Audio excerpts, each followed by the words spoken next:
In the news this morning, a drug is going over the counter. And imagine if you could put your diet on overdrive, speeding up the fat burning by 50% by popping a pill. Well, it is a reality this morning, a promise from this pill. You don't need a prescription, as we said, and it's coming to a drugstore near you, soon to be available over the counter. And we asked ABC's Lisa Stark to tell us more about it.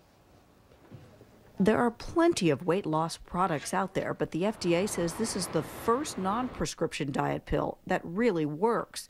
Called Ally, the pill is taken with meals and blocks the absorption of fat. But it's hardly a magic potion. Users must also exercise and eat a low-calorie, low-fat diet. I think this is something that people who are committed to the idea of losing weight carefully can use and can use effectively. GlaxoSmithKline, which will market Ally, says those taking the drug can lose 50% more weight than those dieting alone. But one FDA critic calls the medication dangerous, saying it can cause precancerous lesions. It's too bad that the FDA has sided with Glaxo and approved this drug. We strongly recommend people don't use this drug. Others insist the drug is safe, and Glaxo expects 5 to 6 million Americans to use it.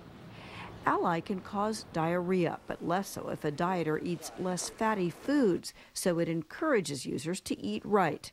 The pill will be on store shelves just in time for the summer bathing suit season. For Good Morning America, Lisa Stark, ABC News, Washington. And the source of wisdom for all of us, ABC News medical editor Dr. Tim Johnson is here this morning. So you hear 50% more weight loss, but the reality of that is? That's a few pounds, because typically this drug will help people lose about 5% of their body weight. Maybe 5 to 10 pounds in some cases. So if you add on another 5 pounds, then it's, a so-called 50% so increase. it does work. It can work. It can work. It acts by blocking the absorption of fat, and therefore the fat's calories. And it doesn't enter into the body, into the bloodstream, go to the brain as an appetite suppressant. So people like the feel of that idea a little bit. It seems a little safer. It's been on the market since 1999 as Xenocol, a prescription drug. Seems to have a safety profile. These so-called precancerous lesions, I'm not sure what they mean. Well, I was going to ask you, that was a heads up. I know. When he says possible precancerous and, lesions. both the words possible and precancerous are kind of vague. That's laboratory study. So far, since its widespread use, there's been no evidence. Well, let's talk about the other indelicate topic.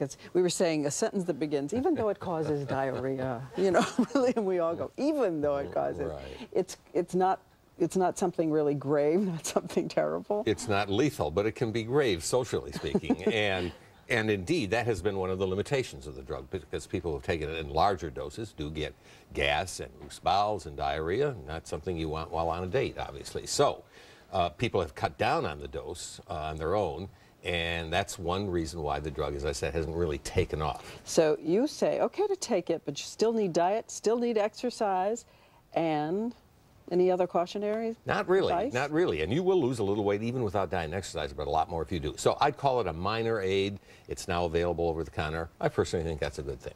All right. Dr. Tim is here, and he'll be back in our next hour with more as well.